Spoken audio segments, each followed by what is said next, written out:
without a shadow of a doubt that you're created on purpose for a purpose. Mindset and money revolution. You have to have a mindset revolution to experience a money revolution. That's when you experience a true wealth revolution. My name is Chad Free. Welcome to the Wealth Revolution Podcast. Welcome to the Wealth Revolution Podcast. This is Chad Free, and I am pumped about today. I got my kiddos, my boys here, Clayton and Jackson, and what a way it is to start out the new year, 2025. And I really want to talk about something. I think it was yesterday morning that it kind of hit me that would be a good way to start if I could have both of my boys on here. And I think the title is, Are You in Alignment with Your Assignment?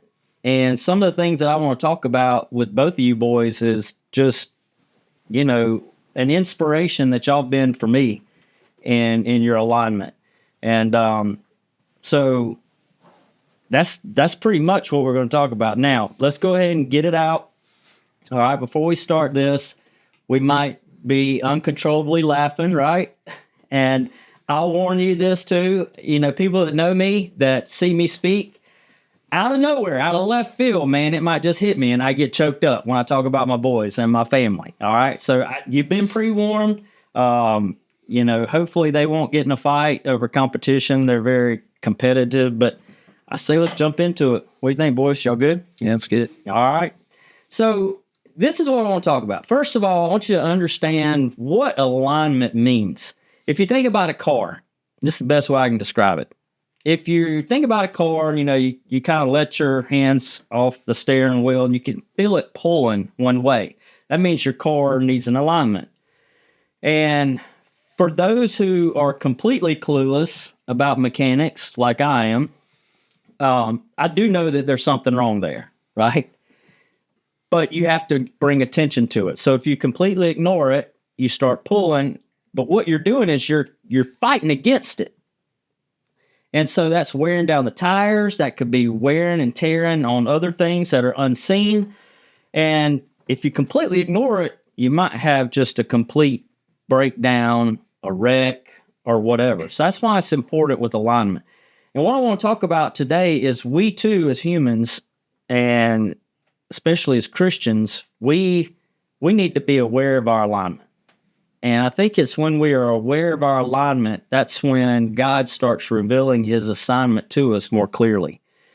And so, the best way to talk about it is we have our mind, we have our heart, we have our body, and we have our spirit. And a lot of people focus on their talents and, whatever they do through knowledge and their skill. And hardly ever do they consider their spirit. See, the spirit's where you get your confidence from. When you're spirit-led, that's when you're confident that you are on a road to where God is leading you. And when you have that confidence, I think that feeds the desire in your heart and makes you want to be better, makes you want to constantly pursue your purpose and whatever God's created you to do.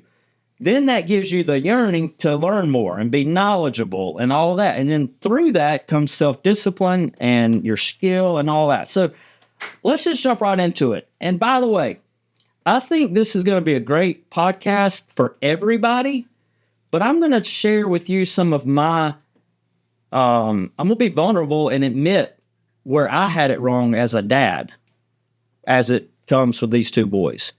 And you'll kind of hear that as we go on. So I think parents need to hear this too.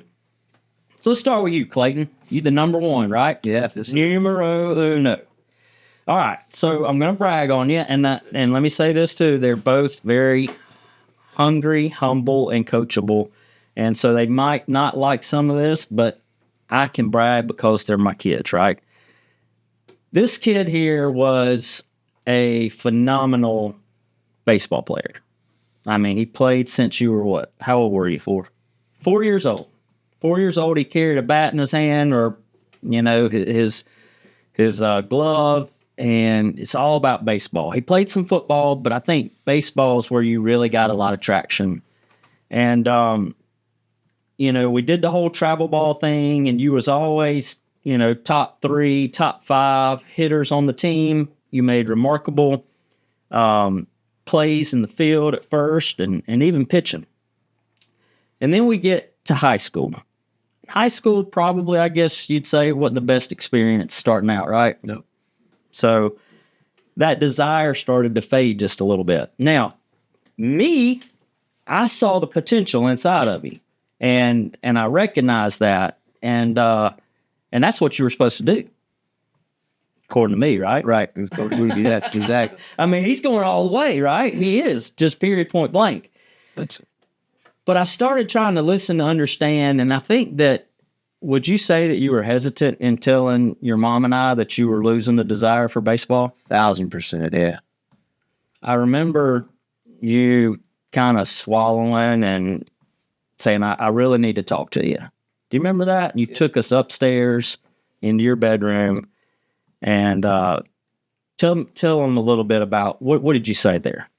Yeah, well, my parents have been putting in a lot of money towards recruiting and, through travel ball and all of that. And in my mind, it felt like I was sort of wasting their time and money and efforts.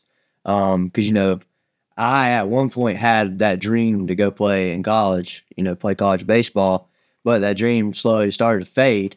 And when I felt it started to fade, I felt like my parents weren't feeling the same that I was, like, in the sense that it was fading. Like, they still thought those hopes and dreams were still, like, fully alive and well. And so for that part, it bothered me a little bit bringing that up to them. But yeah. So we're raw and real here. I literally, that was the savings plan, man. You know what I mean? This kid, he's going and he's going to get his education paid for through ball. Yeah. So, like I said, being very transparent in where I think, and Dana and I were a little off on this, and I think there's a real lesson here. I remember you saying that it was more like a chore. Mm-hmm. It was more like a chore. The love wasn't there. And if you remember, that was your junior year, and then we were getting a new coach your senior year. And we'll talk about this a little later about the people that you do life with. We really didn't want you we didn't make you play, right? Mm-hmm. It might have seemed like we did. We put a guilt trip on you, maybe. Like, we just didn't want you to have any regrets. Yeah. This was your senior year, and I didn't want him to regret not playing his senior year because, some of his best friends, lifelong friends, that he does life with played, and I wanted him to experience that. But again, it was an encouragement thing instead of, hey, you got to. And so, like I said, his freshman, sophomore, and even junior year, it just wasn't a good experience at all with playing time, with anything. And yeah, we felt bad. We really did. But something inside of us said, hey, let's, we knew that greatness was still inside of you. And so here I am, I'm going to brag. He goes on his senior year, just the freaking stud pitcher. You were the starting pitcher. You were the guy. The ERA was just ridiculously low. You ended up making, what do you call it? All region, right? All region. And you were most valuable pitcher. All these accolades. We didn't even look like where you were ranked in the state. Right. Because here's where we're at. He didn't have the desire. That's where we're jumping into it now. His heart was not in it. And, even with all of that success, even with just the talent out the yin yang, right? People couldn't even hit your slider. I was waiting. I always was. I had the videos, right? Yeah. I'm like, watch this guy. He's about to fall backwards, and that thing's going to slide right in there for a strike. Yeah. I got a lot of good footage for that. But he didn't even train or practice his craft outside of normal practice. Yeah.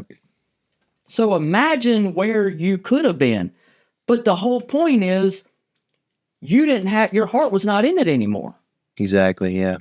And so I think the lesson here is there are a lot of people that are doing things that they feel good at, that they feel skilled at, but they don't have any desire.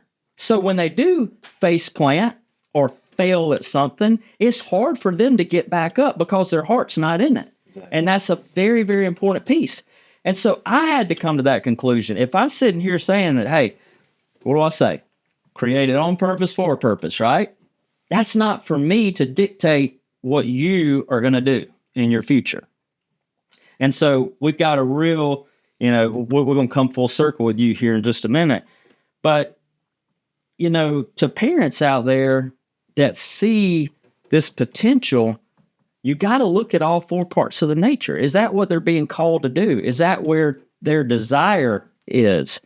And Proverbs 19:21 says, man has many plans, but God's purpose will prevail. And hey, dad had many plans, right? Mom and dad. And so, but that wasn't what you were supposed to do. Exactly. And I got to share this too, man. At the very end, y'all played a tournament together, and you didn't know what that did to me and Mom. I mean, you probably do. We were like on cloud nine the whole time, right? But I remember the last pitch in that last game. And for some reason, we all knew it was going to be a strike. You know what I mean? I don't know if it was a no-hitter or what. It was just ridiculous. Again, you can tell I still love that part, right? But everything's in perspective. But we all had our video cameras out because we knew that this was the last pitch, probably, period. And, man, he lit that thing up. And I don't know if the guy did a 360 or nothing, if it was that extravagant, but it was a strike. Yep. And so all of those guys, right, were lining up. I remember them saying, dude, where are you playing at next year? He was like, I'm not. Oh, where are you going? I'm going to Greenville Tech. I'm going to Tech. I just had to laugh about that because it done moved on, right? And so anyway, that's funny. But it's very important that you always make sure your heart is in it. And I don't think your heart can be in something if God's not calling you to it. But when God calls you to something, I think your heart truly is in that. Now, Jackson, let's turn the spotlight to you. Let's do it. All right. So you two don't like to talk about this a lot, I know, but just athletics, you know what I mean? I was not an athletic person whatsoever, but you two have had a lot of success. You made the varsity baseball team as a freshman. And we'll talk about football since we're, just coming out of that season.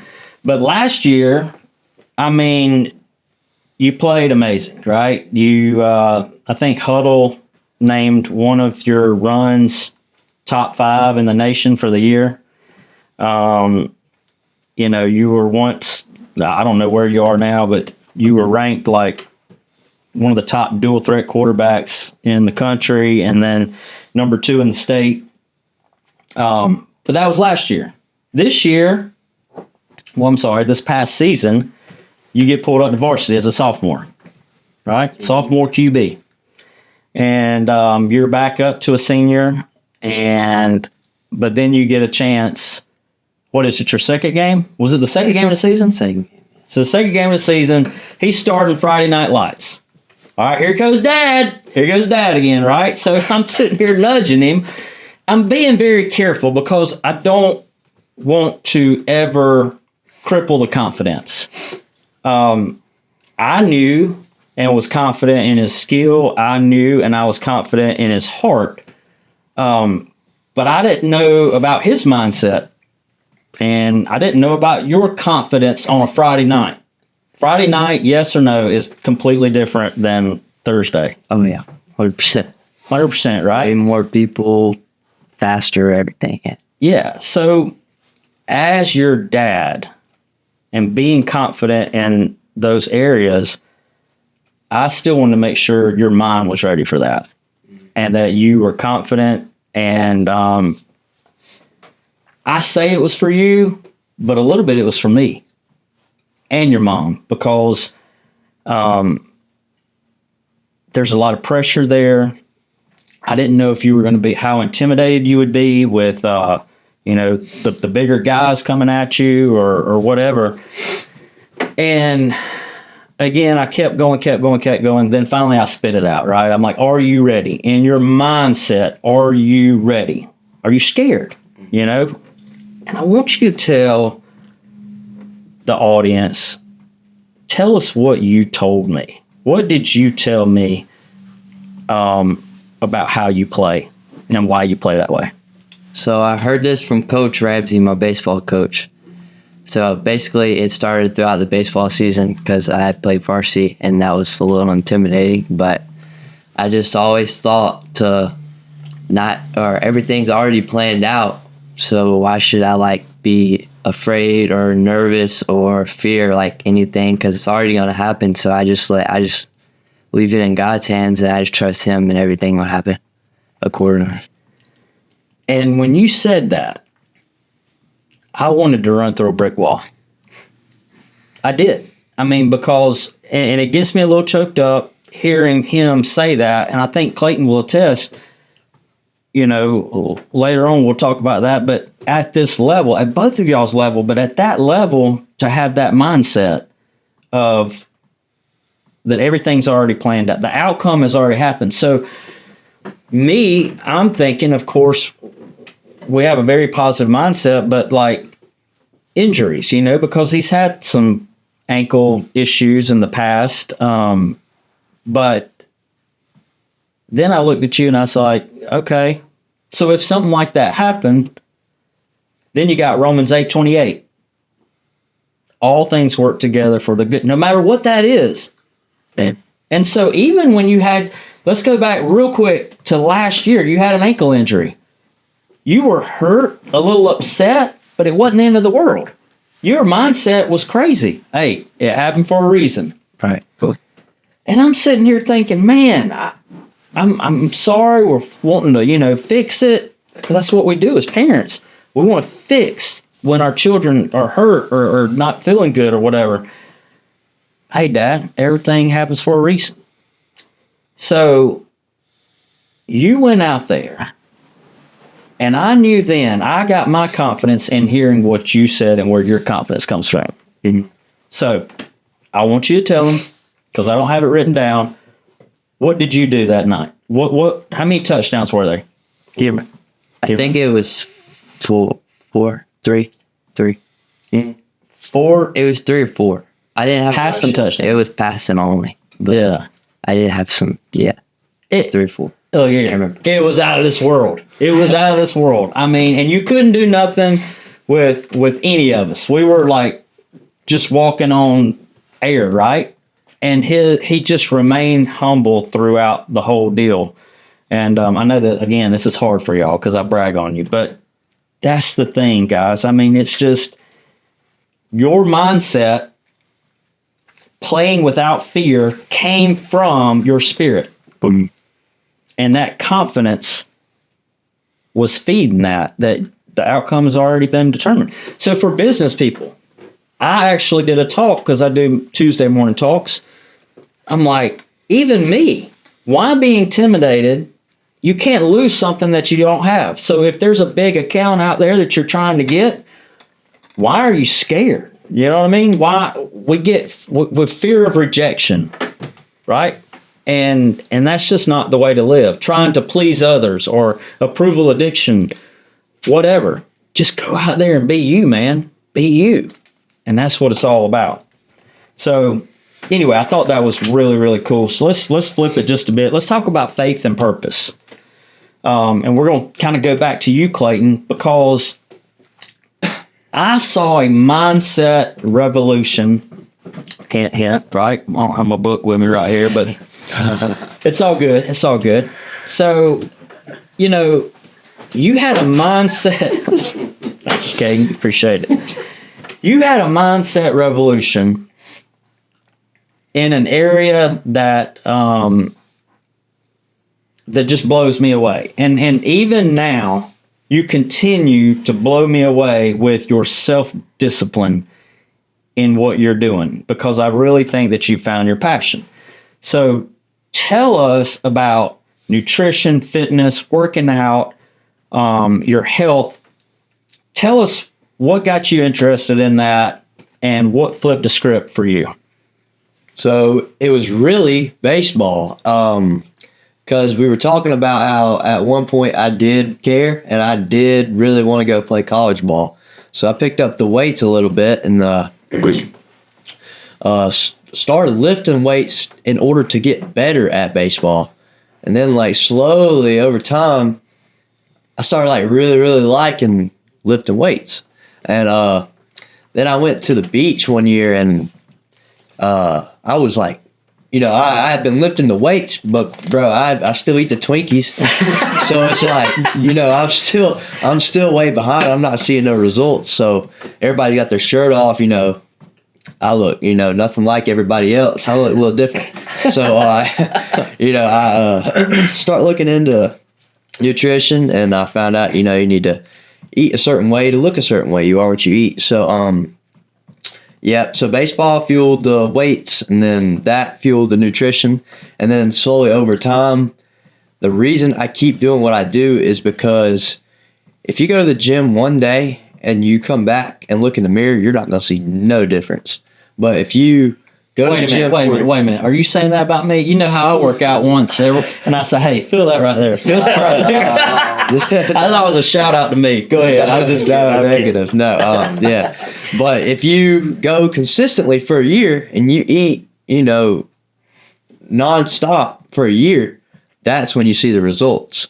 You don't go a day and then you're like, whoa, wow, I look good. No, you don't see nothing. You go for a year, you do everything consistently. That result, like seeing the results is what fuels you. And that's what fuels me too. And I love helping people and I'm now doing personal training and I can help people in that aspect of their life as well. So, that's pretty much where I'm at with that. So, my coach, Coach Burt, says long obedience in the same direction. That's where you see results. So being constantly and having those self-disciplined habits of, like you said, we all want that toaster, that quick Pop-Tart blessing, right? But it's more of a crock pot process, right? I say that a lot too. It takes time and long obedience in the same direction.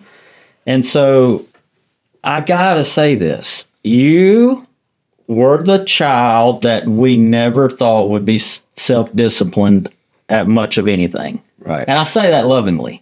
All right. And I'm talking about to the point that you are now. No, you can be self-disciplined, but not to this degree. How many eggs do you eat a day? Just tell them. At school, I eat 18 a day. At home, I eat 12 a day. So, I mean, because I don't want to out eat them. So it's crazy. It's crazy. And what we have you have the scale, you know, the scale, weigh it out. Yeah. I mean, the boy's serious. He's serious about this. But why is that? Your heart's in it. Exactly. And you care. And now that momentum has started and you have confidence, you have the desire. I see you learning. I mean, you watch dadgum YouTube, you know who, all the time, and you hear these guys and how you always want them to be the best. Take your next step from whoever you're watching. You know what I mean? Yeah. Drives me crazy sometimes. But anyway, that's your passion. Yeah, for sure. And let me tell you this right here. You know what else I've noticed about Clayton? And this is where I might get emotional, but I'm probably not going to. This kid I see Clayton. I see him as a human being. He has matured. It's him. He don't put on a facade. Not that you put on a facade in the past or you try to be somebody that you weren't, but I don't know that you didn't. Yep. When you have mom and dad pushing you out here, this, that, and other, and we did it in a loving way, but what I'm saying is now you are you. Right. You are a young man that is growing into who God created him to be. And that can change. You're at this state of your life, and I feel that you're truly aligned in what God has for you. Yeah. And it makes me proud, man, because you're attracting people. You're fun to be around, man. And it's just a pleasure. It's an honor, and I love seeing that. You become you. Yeah. Your purpose. For sure. So let's switch just a little bit back to Jackson. And your self-discipline. All right, brag on you a little bit when it comes to athletics, but then I want to hone in on something else that you do daily that blows my mind. But I remember there are times we talk about, where's Jackson at? Where's Jackson? I don't know. Where is he? And we go look out, and boy has cones set up in the yard. You have before we had the net, you had trash can out there, right? And he's going back and forth, doing training and throwing on the run. Baseball season, he's out there, doing tee work. And we didn't ask him to do that. We didn't make you do that. We didn't say, hey, it's time to get that in. We didn't do that, right? But you did it. You took the initiative, and you did put in that extra work outside to become your best. But let's talk about something, since we're talking about faith and purpose and such. I don't know how long it's been, but I want to say at least 2 years you've been doing your devotion at night, and you put it out on social media. We actually had a parent come up to us. I know it's been over 2 years ago, because I think you were still playing ball.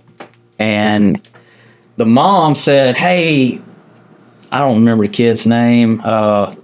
Little Timmy came up to me and said, hey, I want to start doing a devotion, and I want to put it out online like Jackson does.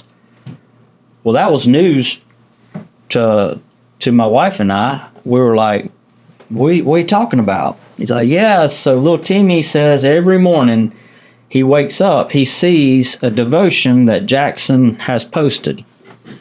And so it took a minute to kind of process that. I looked at Dana, and she looked at me, and I'm like, really? Wow, okay, that's cool. And so just those small things, just as a parent, you're happy to see and experience. So we asked him about it, and no big deal. That's just what he was doing. And I said, hey, Jackson, would you send those to me? And so ever since then, you've been sending me your devotion, and I think you read a chapter or half a chapter or something, and basically highlight something that sticks out to you, and then put your own takeaway. Is that right? Yes, sir. So tell me how you started doing that, your devotion.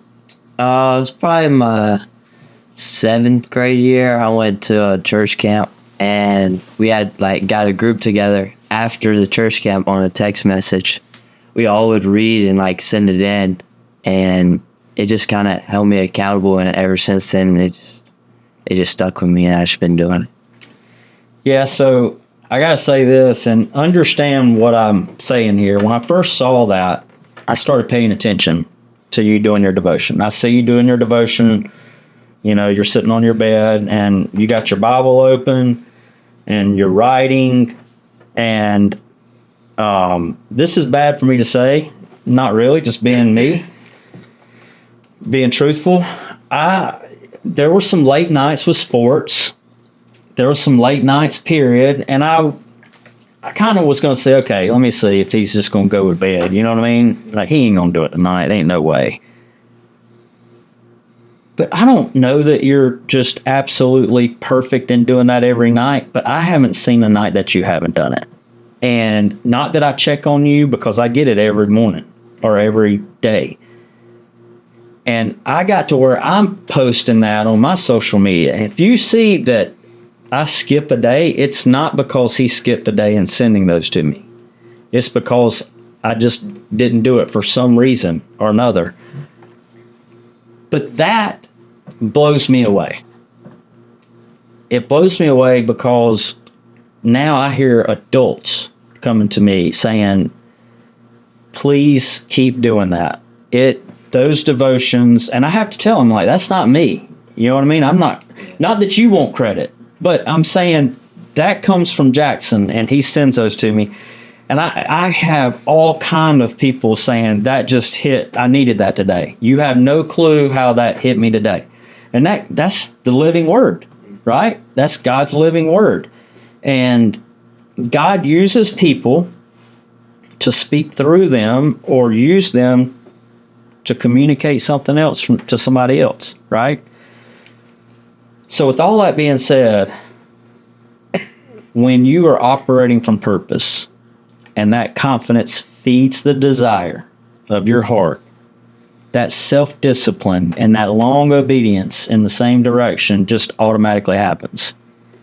And I think that's what is the most fulfilling for me as a dad, is seeing your self-discipline and you both operate from purpose and recognizing and seeing Jesus in both your lives.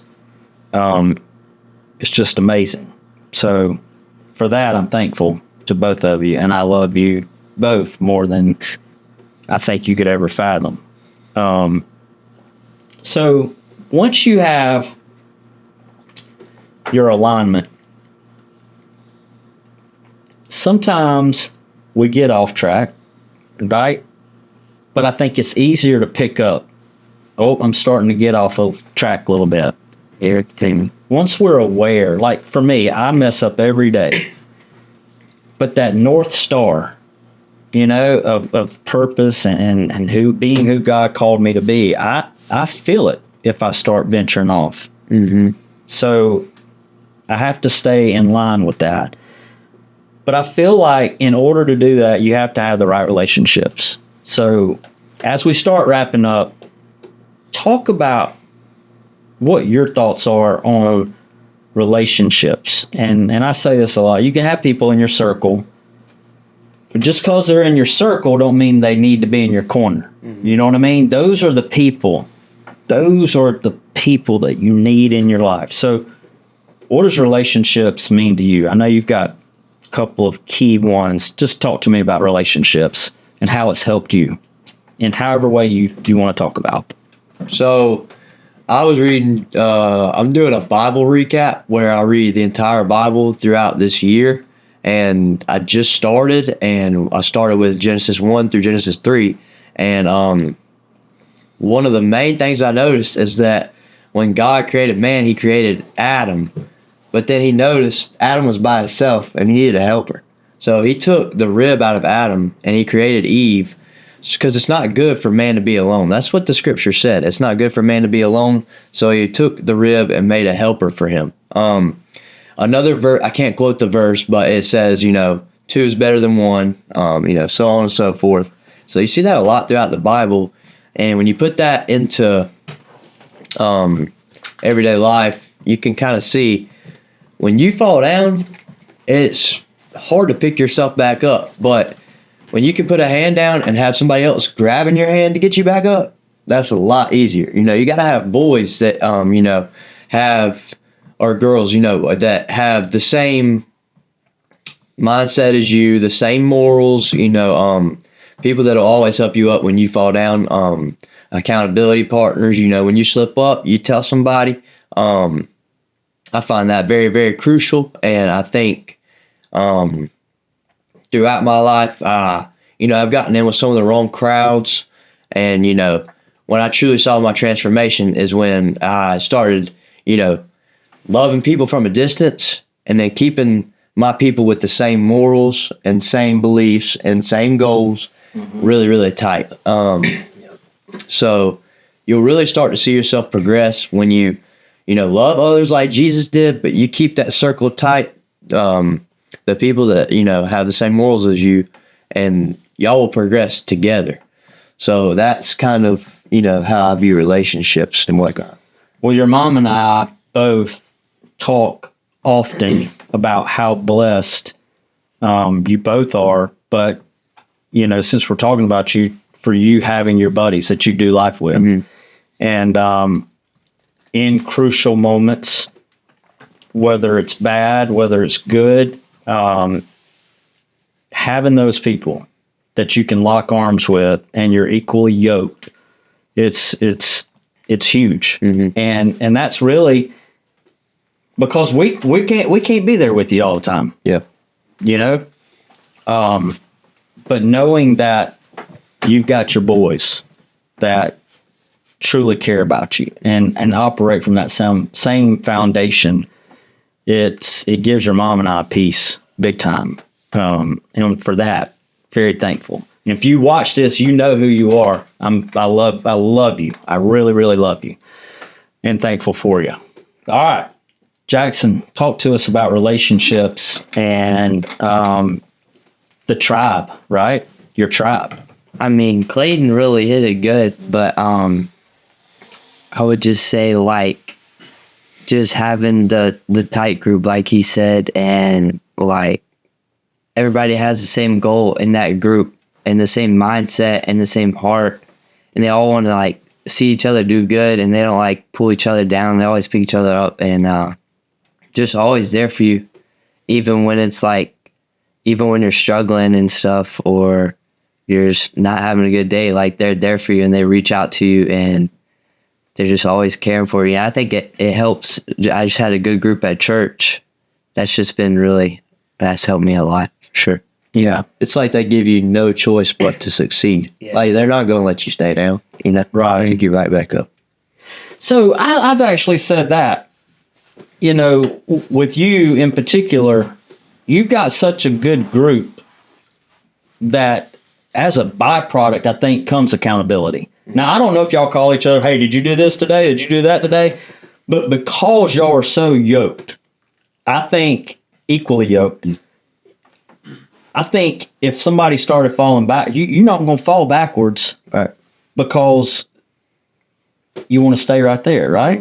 Exactly. Am I saying that right? I was thinking like you should like feel, it sounds wrong, but like you should feel a little embarrassment to like the people you should hold, you know, them to such a high value that Yeah. you should feel a little bit of embarrassment telling them that. But at the same time, you always feel comfortable with your circle. But like you're always going to be that little. You don't want to be the weak link. Exactly. You don't want to be the weak link. You want to, Yeah. you want to be a leader. Yeah, you don't want them to. You don't want to be the cause for them to stumble. Exactly. Yes. Exactly. Because if one of you, then guess what? They can all point to you. And like you with your with the accountability that y'all did the text and all that. Yeah. You know, once you get in that rhythm, I know that. Look, I'm not going to tell you how old I am. I'm 49 years old. I just did. But anyway, during COVID, they make fun of me too, right? But during COVID, when we were kind of forced to stay home, guess what I started doing? That's when I started developing my self-discipline, if you will, of doing my morning quiet time and reading the Bible. And I'd never done that before. I'd never done that. And I had a problem with that. Now it's hard for me to get my day going without getting in the Word first, for me. For me. So, all right, we're going to have a little fun now as we wrap up. I really want to thank you both, but we might get a little, I don't know where this is going to go, guys. I don't know where this is going to go, but Clayton, would you say that there's anything about Jackson that has inspired you? I just told y'all both what you both have done for your mom and I, and how you both inspire me as my kids. But is there anything that you see in Jackson or that Jackson does that inspires you, or that has inspired you? Yeah, it's something we've already touched on. So going back to like my sophomore, freshman year, or where he's at right now, I could never in a million years imagine myself being like as mature as he is in his mindset and adopting that mindset that he has about how God has already, he's omnipresent and he sees the past, present, and future. He's already got your life laid out. I wouldn't have never been able to grasp that as a sophomore or a freshman. You call it as a freshman, really. So that is, really, encouraging for me even. I think it's awesome how, somebody so young can adopt that mindset, especially, knowing where I've been and knowing that I would have never been able to do that. And like, I've always been calm and relaxed when like I'm on the field or in the classroom or doing what I need to do, but I still, always, would get a little shaky, nervous about that because I never would have thought, the creator already has everything planned out. That never came across my mind. So that's really, really awesome to see that. Yeah, it's big. It's big. Huge, yeah. What about you, Jackson? I would say, What has inspired you about Big Brother? I would say it's like his discipline, because I mean, when you were, I wouldn't say my age, maybe a little bit younger, you used to be a little, Yeah. you know what I'm saying? Alright, and then now, I mean, you have become disciplined and you go into the gym and you can see a like dramatic change. It's just crazy to see that change like over the years. Just how disciplined you have been and just the way you eat and stuff like that. Yeah. So I think really, I think we can all be inspired by anybody, all of us.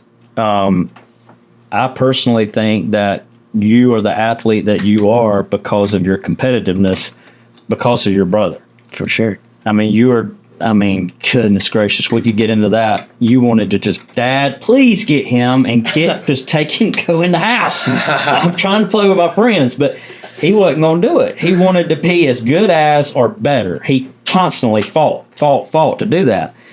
And he would be the one blowing, oh my goodness, he'd blow up. If I throw the ball to him, because y'all know I was a great backyard quarterback, right? Oh, yeah. And it would always seem like it would go right into his hands, and you let me Every time. throw it to him, and it's just a little, why do you do that? You throw him the perfect passes, and you know what I mean? And then we'd blow up, and that'd be over with. But anyway, I tell you, man, it's been a blessing to see y'all both, your relationship, number one, grow closer to God, but to each other. And that's just very, very special. Y'all are super close, and any parent, I think, would want that, and I'm thankful for that, and I know your mom is too. So look, man, we're wrapping up here, and I appreciate it. I think this has been fun. It's, you know, we don't put on a show here. We're just raw and real, man. We are who we are, right? And that's what I love about you boys. Y'all make me very, very proud. And so let's start with you this time, Jackson. Is there anything at all on your heart, on your mind, whatever, that you would like to tell anybody? I just like how we touched on the friend group. Like, I just feel like that's huge, a very huge part of life. You gotta have a good group of friends to do life with, and I mean, they just strive to make you better every day, and that's just helped me so much. And I think for anybody watching, y'all need to do that. Yeah, learn to. I know you said it, but I want to highlight it. Take inventory of your friends. You know, you can love people from afar. I used to. Yeah. Didn't I say they're arm distance friends, right? You're going to be nice to them. You're going to love them.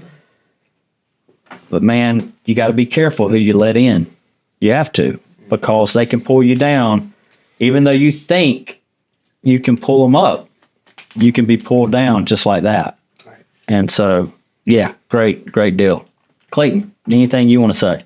Yeah, it's obviously great to have a circle, but I feel like a lot of times alone time is overlooked as well. I feel like one of my favorite bodybuilders, Kevin Lerone, he was doing some sort of podcast, so he was talking about being alone, and you can really only like find out who God truly is when you're alone, and it's just you. I know it's great to have a circle. It is obviously great to have a circle, but we also need to do. We need to spend our own time with God. We can't just, go to small group and that be the only time we spend with God. You know what I'm saying? We have to let God speak to us individually as well. So, I felt like that has helped me because, I've experienced, reading the word with a group and reading it alone. And, I interpret it in different ways depending on, like, there's multiple ways God can speak to us. So take advantage of all of those. Absolutely. All right. Good deal. Well, guys, I'm so proud of you both. I love you both with all my heart. I think y'all know that, and I'm thankful. So I hope you guys got something out of that. and I'm sure you will. But anyway, God bless you all. Check your friend group. Check your long time. Check your alignment. Are you in alignment with your assignment? And if you pursue that alignment, God will start revealing your assignment. I promise. God bless you. You're created on purpose for a purpose. See ya.